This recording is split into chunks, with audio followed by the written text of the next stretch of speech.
when I use the feng shui tools, particularly the Bagua map, which is an energy map, and it shows what area of your home is associated with what area of your life. So there's this connection between the two. So there's an area of your home associated with creativity, with relationships, with money, with your career.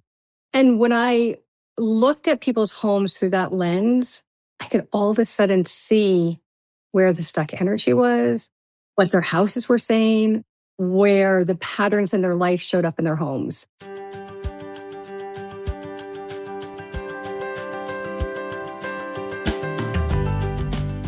Welcome to The Whole Writer, a place where we talk about what it means to show up as a writer. Not just a better writer or a more productive writer or a published writer, but a whole one.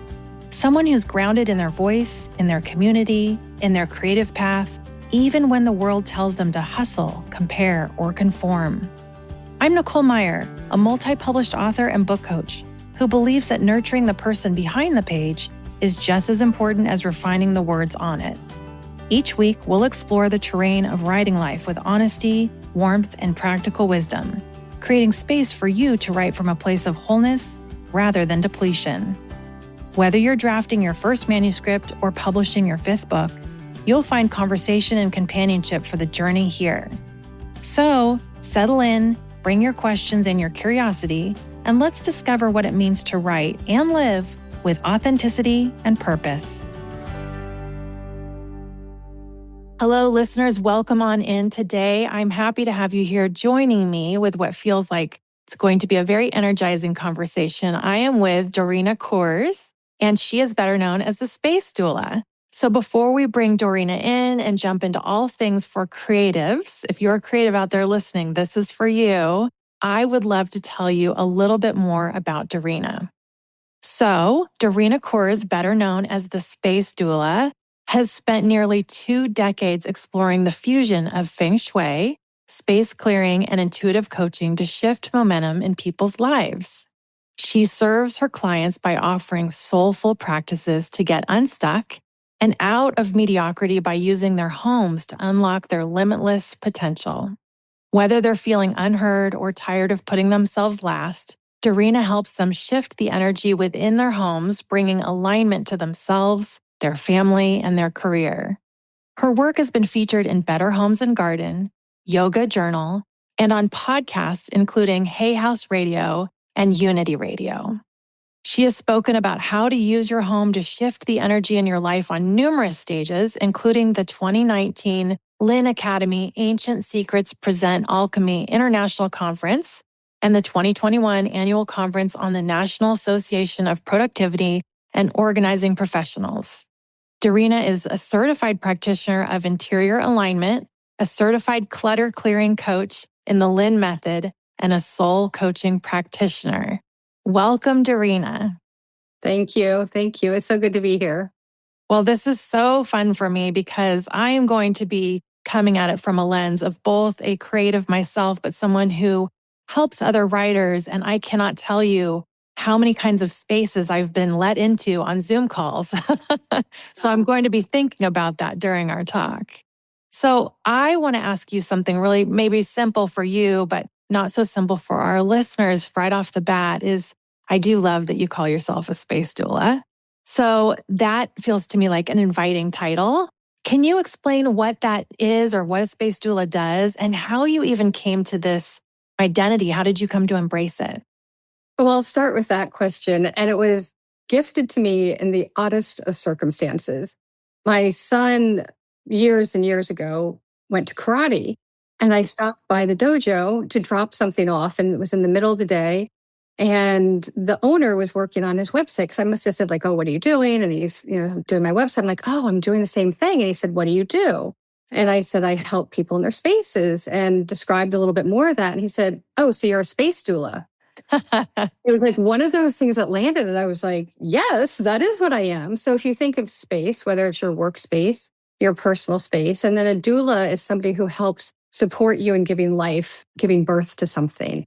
So I always think that the work that I'm doing with people in their homes is helping support them in whatever it is that they desire in their life, whether it's birthing a book or a baby, a relationship, monetary, whatever it is, whatever you desire, that's what the work we do is in your home.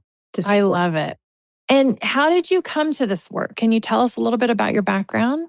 Yeah, it's been a lifelong, I often say that I was born to do this work. So for those of you who are familiar with astrology, I have a Cancer sun, rising Cancer, Cancer in Jupiter, and Mercury. So Cancer is the astrological sign that is nurturing and home. And so I have so much energy in that it's just very natural for me to nest. Like I'm a constant nester.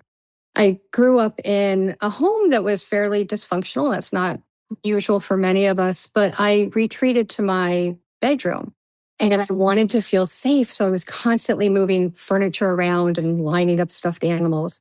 So those were the early years. Fast forward into college, I wanted to be an interior designer, but I didn't think I was creative enough. So I set that aside. I went into corporate America, into marketing. And then I had the opportunity in my mid 30s to reinvent myself. And I was given the gift of being able to, after my kids were in school, I didn't like my job. I had been remarried for a couple of years when my husband said, like, you can quit. And I was like, yeah. And so I was like, well, maybe I can go back to this thing that I always wanted to do, this dream I always had. And I ran into somebody who I knew, but I didn't know what they did. But when I saw them, they were in their van that said interior decorating. So I called her up and I was like, hey, I didn't know that's what you did. Can I just talk to you and pick your brain? Well, it turned out she was in the middle of moving and she said, my partner needs help. So I became a partner in an interior decorating company, small, local, and I did all the heavy lifting. I climbed the ladders because my partner had arthritis and she was the creative genius and she could put colors together and she just supported me and taught me and mentored me through those years as I was climbing ladders and moving furniture and doing the heavy lifting part. Incredible. After a while, she also moved and I was like, I'm not creative enough. I'm like, I can't do this by myself. So she's like, why don't you become a professional organizer? And I was like, well, I can do that with my eyes closed. It's just like, I'm the one who sits at, in a restaurant. I feel like I haven't seen them in a long time, but like in a diner where you have all the packets of sugar and I'd be like putting the white packets and the pink packets and the blue packets and lining them up. Yes. And so I did that for a number of years, got super frustrated because I couldn't understand why everybody wanted to hold on to everything. So I then became a clutter clearing coach and I focused purely on the decluttering piece and learned different techniques for that and some of the underlying reasons why people hold on. But I got frustrated again. I was like, there's more to it. I had studied feng shui as just offhandedly in a community college way years prior. And I decided to go for my feng shui training and I was sitting in my training and all of a sudden given these tools and reminded of them. And I was like, oh, that's the answer. When I use the feng shui tools, particularly the Bagua map, which is an energy map, and it shows what area of your home is associated with what area of your life. So there's this connection between the two. So there's an area of your home associated with creativity, with relationships, with money, with your career. And when I looked at people's homes through that lens, I could all of a sudden see where the stuck energy was, what their houses were saying, where the patterns in their life showed up in their homes. So that's the arc of basically my whole life, but it's always been a piece of it. And now I've brought all those pieces together to say, hey, this is how we can create your home. These are the changes. We can do two things with your home. One is identify the patterns that are keeping you stuck. And then the second part is make the changes to support you in moving forward. It's so interesting. Everything you're saying can really parallel the writing experience. People feel like they're stuck in terms of craft or in terms of story structure, in terms of the plot. Where am I going? I don't know what I'm doing. It's called writer's block. But it isn't really. It's really about where you stuck subconsciously, where you stuck emotionally.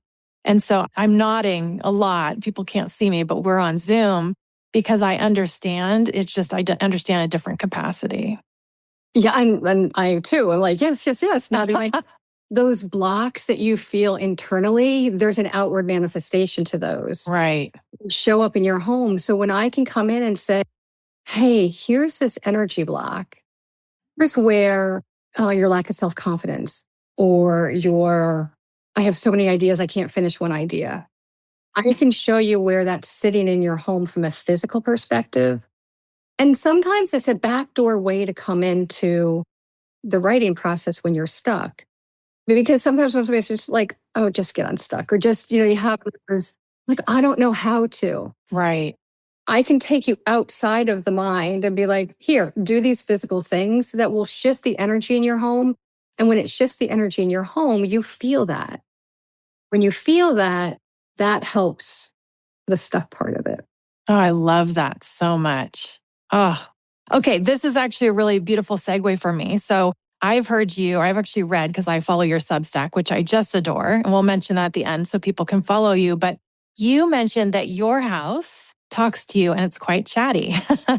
So was there a particular moment or experience that made you realize this house had stories to tell? And did this even develop or evolve over time? I think it probably evolved over time. The first one I remember, there's a very dramatic one that happened about 2 years ago, but the one that I remember where I saw it so concretely in my own home is basically they were in the same time frame. One was in that whole I'm not creative enough. And I remember sitting at my desk and thinking, I constantly say that. So I was like, all right, do your work. So I'm always like, all right, do your own work. So I'm sitting here in my office and I got up and there's an area of your home associated with creativity, as I mentioned, into that space. For me, that space happens to be my dining room. And then I look at my dining room through the lens of creativity. So yes, it's my dining room, but now I'm looking at it as, oh, if this is a metaphor for my creativity, what would it be? Sitting in the center of my dining room table was an artificial flower arrangement.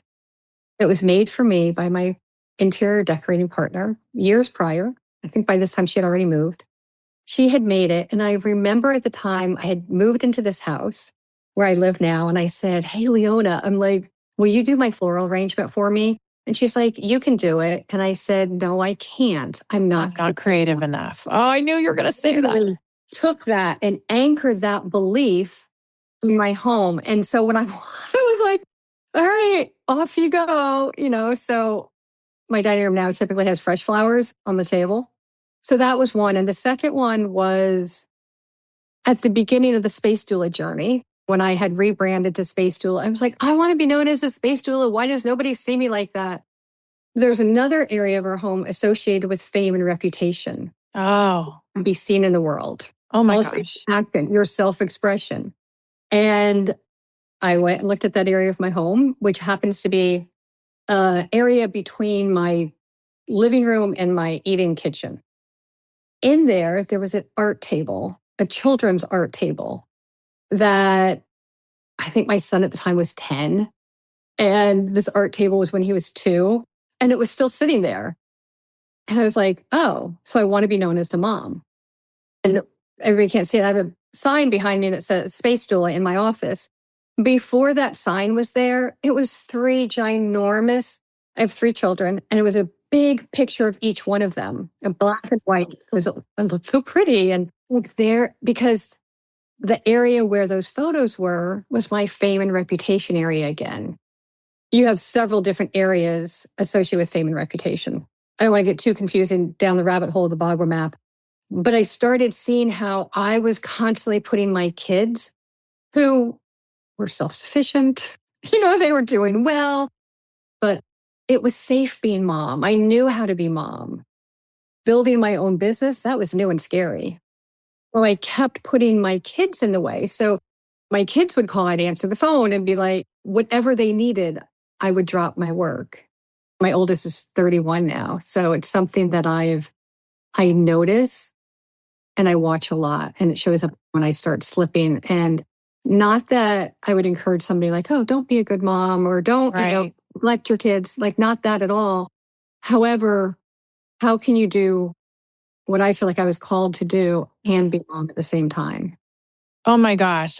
So powerful. So many things to unpack there. I have to tell you that when you began with the story about your dining room table, and then you went into the story of your office wall, I had two very strong reactions in my body. The first one was before you even said why the flower arrangement was there, I got this huge sense of dread. And it felt like something heavy in my chest. And when you said that was signifying your statement of I'm not creative enough, that's what the dread was. It's like we all have felt that as creatives, of writers, painters, sculptors, whatever we are, interior designers, we have felt that and given ourselves that label that feels like something heavy on our chest. And what's interesting about this work is that if I didn't bring the feng shui aspect to it, the feng shui tools to that, you would have walked in my dining room and like, oh, it's a beautiful dining room. It's so well, whatever, it wasn't cluttered. So there's what I call pretty clutter, right? That anchors these beliefs, these self-limiting beliefs. And so when we can look at our home through a different lens, we can start seeing that pretty clutter that's holding the dread, that's holding the I'm not good enough. Yeah. And then I think that listeners will be very interested and their mind is racing right now thinking about their own home. But just the fame part of it, the fame and recognition, full vulnerability and disclosure is that I have framed art up on my walls that you can see in every client Zoom that is about all my books that I've published. And that my husband did that for me. I didn't get them framed, which was super nice, but I put that in view of every new client because I feel like it helps validate me. It helps make them feel okay, like they're hiring someone that is of worth. And so now when you're speaking, I honestly just want to rip it down and put up something that's going to inspire me. Well, but that's how I'm feeling. One of the things that I would recommend for people is anchoring your purpose. So you want touch points that when you see those, you're like, yeah, I'm a successful author. So that's perfect. But maybe there's something else that inspires you at the same time. Or maybe it just needs to be rearranged or it might need a tweak. But I think it's both. Yeah. Well, I know I have listeners here who are a little bit in the same boat as me, where they have their publishing accolades on the wall or an award or whatever it is. And we do have that mixed feeling of like, I need it for myself for validation, but I also need to prove to the world or whomever is looking or we think is looking that it will make them feel okay, like they can trust us. It isn't interesting. It's interesting, right? Because part of it is that proving energy, right? Like I have to prove you. So one of the things I say a lot is there's two rules in feng shui. And one is if it feels good, it's good feng shui. And two, if it feels bad, it's bad feng shui. So that comes from the Lin Academy, from where I was trained. And so there's not one set of rules. It's how you feel about it. For somebody, that might be like, this is great. I feel so good when I see that. I feel empowered. I see like, look at all the time and the energy, the creativity I put into this, and I love it. And then somebody else could have that up being like, I gotta prove that I'm worth it. Yes. And so kind of feeling into which way it falls. If it feels to you like a pushing, a proving, then maybe, yeah, switch it out for something else. Or if somebody's feeling like emboldened, like empowered. I love that reframe, and that's really helpful. And I did not mean to make this about myself, but I was really wanted to let you know how it was landing with me because it felt so true. I do want to transition into people I work with. So I can tell you that because I do a lot of client Zooms with writers, I get invited into people's homes. And so I see their workspace, their creative writing space. And there are so many times when that space is communal in the home. And sometimes it's more often than not, it's a dumping ground for kids' artwork, for family taxes, for delivery boxes. And I see that poor writer kind of shrinking themselves smaller and smaller to try and be creative at this completely cluttered space. So can we talk about that a little bit? Yes. And because it happens so often, like the room I'm in has been my office for years now, but it was the music room when my kids were younger. And so the piano was in it. My son's cello was in it. My son was gone. Nobody was playing the piano anymore. And I was like, I can't take that space. Oh. And then I was like, but why? And I was at the kitchen table. And the kitchen table, the dog runs through, the kids run through. Yes. There's no boundaries. And so what I would suggest to people is one is just If you say, I have no other space than the hub of the home where everybody's coming and going, just ask yourself, is that true? Because sometimes we feel like we can't take up the space because maybe we're not proven yet. Maybe we're not published yet. Maybe we're like, who am I to take up more space in the room or in the home? So that would be my first suggestion is just gut check yourself. And if you say, this is the only space I have, is it true? And it may be. And I don't always suggest working in the bedroom because then it gets confusing, like the sleep work aspect, but it could be putting a screen up. So maybe you have a decorative screen that separates you from another room. Like that could be helpful.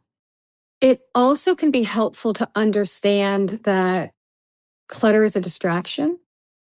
Clutter gets a bad rap, but it protects us, just like weight. So if you think of emotionally eating, and when we're stressed and we have more weight, it's a protection of ourselves. The clutter is the same way. So if you're in a particular cluttered space and your confidence is waning, the clutter is just mirroring that. It's like, oh, let me protect me because when I send this writing out into the world, like, what are people going to say? What are they going to think? Like all those voices, well, the clutter is that insulation. So sometimes understanding that can be helpful in the, oh, hell no, I'm not, Right. no, I'm not going to let that hold me back. So just, I find that when we understand the clutter, it's easier to let it go. But I would say, ask if you have another space. And then second, set boundaries. So boundaries, like I said, could be a screen. It could be that you light a candle and you tell everybody when this candle's lit, wherever this light's shining, whatever the circumference is, don't talk to me. Oh, I love that. And then the other thing I would suggest is do create, like, let's say it's the kitchen table. I would make the kitchen table sacred space or it has nothing on it. When you're doing your creative work. Well, I would almost say like anytime. The kitchen table is not going to be the drop zone anymore. But when it's time to eat, okay, the plates, the food, whatever goes on it, but then it gets cleaned up. Homework time with the kids, okay, the homework's there and the papers are there, but when they're done, it leaves. So that when you come to work and it's your turn to be in the space, you have a clear space and then you take out your writing stuff and make it a ritual where, okay, I'm going to light a candle. I'm going to spritz some lavender. I actually do a lot of writing, like coffee shops and whatnot. It looks like a tea towel. It actually was designed as an altar cloth, but it's a really pretty, bright, floral, rectangular shape. And I can put that underneath my computer. That's my okay, this is my sacred writing space right now. That's beautiful. I've never heard that before, to just even claim a space in a public space, like a coffee shop or maybe a library. And it changes what's going on in your brain. You identify, like, I've pulled out this altar cloth or whatever it is, and that signifies to my brain that this is my creative time. Right. This is my boundaries. One of the things my clients say to me a lot is, like, it's everybody else's stuff, right? Like, my house would be clean if it weren't for my messy kid, my messy partner. It's them. And I always say, it's the three, one finger pointing towards you, three fingers pointing back. And I'm like, okay, the only thing you can control is you. So let's look at what you can control. And what can you let go of? What can you organize of your own? And that's always such an eye-opener. And a lot of times our stuff seems smaller and everybody else's seems so big. However, your partner's big pile of laundry on the floor may have an energetic pull. I'll use my own example. I had a letter my dad wrote me when I was 18, 8 pages of telling me I was a horrible daughter. Ugh. I had that tucked away in the back of my closet for 2 decades, maybe, before I was like, what am I doing? Because I'd pull it out and I'd read it occasionally. But so that's the kind of things that we squirrel away that have as much of an energetic impact as somebody else's pile of laundry. I'm assuming you got rid of that letter.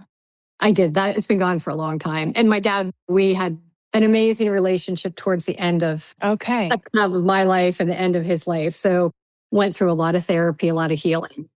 But there was a period of time where I believed what those words said. To your listeners and those writing, is there something in your past where somebody told you you weren't good enough? And is that anchored in your home? I had a performance appraisal where somebody told me once that I didn't work hard enough. That was filed away in my filing cabinet. I'm like, what am I keeping this for? This old story about myself. Yeah.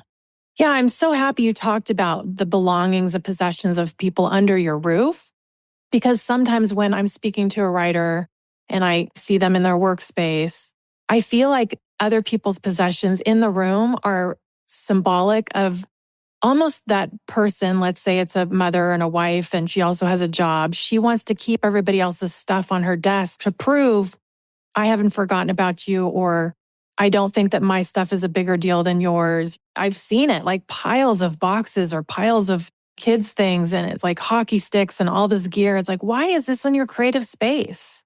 It's almost the guilt is showing through symbolically. Right. When we finally step into our power and do this thing that's like brewing within us, it's like you said, it's that mom guilt or the Partner guilt. Yeah. like that's the other. We can do all the things. Right. We can do them, but carve out the appropriate space and time for each. It's the multitasking piece that I think gets us every time. Yeah, I would agree with that. While we're talking about the dining room table or the coffee shop, let's talk to the people who are listening who are writing a book in their free time, but they do have a full-time job. And a lot of that requires them to work from home. So they work at a desk at home or work at the kitchen table. Would you recommend dividing up, create somewhere else or create here? How do you recommend people do that? I would recommend if you have a home office, like if you work outside the home and you have a home office, that would be ideal. But some sacred writing space as part of that ritual. So this is the place I go to write. I probably would call myself a frustrated writer. So I tend to have multiple spaces depending upon how I'm feeling. But I have, my household went from 5 to 3. So I have extra space when my older 2 left. But where is that space that you feel comfortable to write that your body knows, like, oh, I'm here, I'm going to write? One of the things to think of in a sacred space that you're creating, a sacred writing space, is are you in command position? And command position is important because of all those voices and feeling like, am I good enough? We want to feel our most empowered self. And that is when we have a solid wall behind us and we can see the door from where we're sitting. Okay, say that again. So command position is whenever you have a solid wall behind you and you're looking out and you can see the door. Is it okay if you have windows behind you or no? You can. A solid wall is a little bit better. You can't always have the perfect, Yeah, interesting. A lot of people, their desk faces the wall. Yes. And what happens there is you don't have a lot of perspective. When you're looking out, when you have a longer view, a bigger, wider view, you can see opportunities coming to you. You can see perspectives as opposed to a wall that can feel like a wall. This is so enlightening. I never, ever thought of it that way, but it makes so much sense. Anytime I ever say command position to anybody who has been in the military, knows somebody who's been in the military, they're like, yeah, duh. But we always do. Like, that you need to see who's coming and going because we don't necessarily have lions and tigers and bears knocking on our doors. And yet there's just a sense of somebody, like we're just a little more tense. It's micro, but over time, it's that slow drip of like, I don't know if somebody's going to walk behind me. And so it's just, I would encourage somebody if they're like, oh, it's not a big deal, just try it. When space doesn't allow you to do that. You can put a mirror on your desk that will reflect. So if I have a mirror on my desk on the wall, it doesn't have to be big, but energetically, I can see if somebody's coming up and it feels a little safer, a little more comfortable. Yeah. Okay. I'm thinking my mind is spinning. I got to change where I sit when I actually write. My back is to the front door. And so people come and go all day long, but it's like my back is to that. And that has never felt right. And now it makes sense why. Yeah, because if people are coming and going, it just feels a little less. Yeah, I get it. Interesting. Okay. So for the people listening who are working on their book or their journal, whatever they're writing, let's give them some, we don't have to make it too prescriptive, but some easy first steps that you would recommend that they could do to change up their creative writing space. Okay, so the first one I would say is designate the creative writing space, claim the space. And then once you've claimed the space, declutter it. It's going to be the biggest one. I work with a lot of multi-passionate people, a lot of artists, and they have like, oh, I do this, I do this, I do this. But then the problem is it's harder to focus. So declutter the space. So if you do have a space that doesn't need to be communal, then everything that's not writing related, so don't have your taxes on your Sure. stone, which is just logical because if I'm seeing my financial papers or my whatever sitting on my desk, it's a distract. And the things closest to you have the most energetic impact. So even putting them on the other side of the kitchen, if you're sitting in the kitchen, but the closer they are, the more you're going to feel that. So that would be the second one, is decluttering. And then the third is really creating that boundaries. And I think you can do it around ritual together, but let people know this is my writing time. This is how you're going to know it's my writing time. I used to tell my kids, don't interrupt me unless there's blood. And then there was the day that like my kids ran in, my older two, Mom, there's blood. And my daughter needed stitches. So it was like, yeah, okay. But whatever it is for you to create those boundaries. And sometimes it's hard.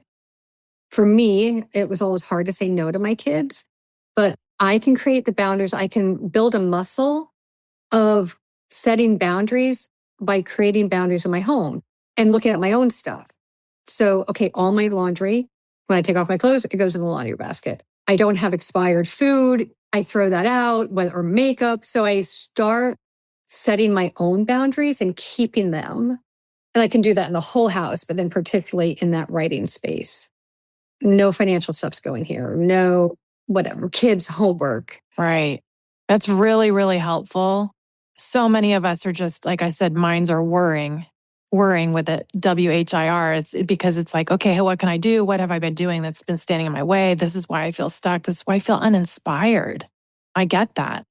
Then that would be the fourth one I would say is anchor something big, whatever that is, that big dream. And so it could be like you have like your published, like the cover of the book, but maybe there's like a theme, you do a trilogy of something and there's a character or a theme or a message, like that can show up differently. For me, it's like a bouquet of vase of blooming flowers, because if you think of flowers, it's the completion of a project because we go from the seed to blooming. So I look at those flowers and say, yeah, this is the example, or this is my project's fulfillment. Yes. Oh, I love that. I had one desk area one time when I had my bulletin board that I looked at, but it was more of a vision board. And it was inspiring my project, but it was also other things that inspired me in my creativity. And that was actually my best working space when I had that. I would say bring nature in if you can. So a mirror, like if you have a pretty view out a window where you're sitting and there's trees, if you put a mirror inside, that's going to double the energy of outside. If you have a dumpster outside, don't do that. Or if you have a neighbor that you can't stand, or whatever, but don't do that. But if you have, that's another way to bring nature in. Have something living in your writing space could be nice too. Beautiful examples. I just love all of this. Okay, I know that my listeners are loving this too. So could you share how they can find you, how they can work with you? I will put everything in the show notes as well, but just share how they can connect with you. Yeah, so the easiest way is my website is spacedoula.com. So space and then DOULA.com. So from there's a link to sign up for House Talk, which is a weekly newsletter. So full of tips and whatnot. That's my Substack newsletter. And then I have a free quiz, which is a great way. So when I mentioned the Bagua map early on, if you take the quiz, you'll receive the tool to like figure out your space. It's super cool. I'm so doing that quiz. The quiz is fun. And it's typically a big aha moment. Yes. Oh my gosh, this has been such a treat, Dorena. Thank you so much for sharing all of your wisdom. I feel like I've just had my eyes open to a whole different way of looking at creative space. Oh, thank you. It's so much fun. And it's just, if you don't know where to start, just change something and don't worry about, like, if you're stuck, changing your environment will help. 100%.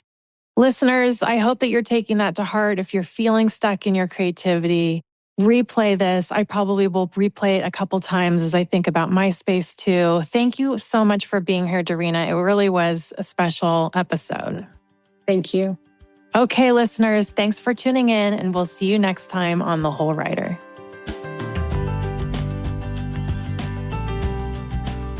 If you want to check out my coaching programs for fiction writers, visit NicoleMeyer.com.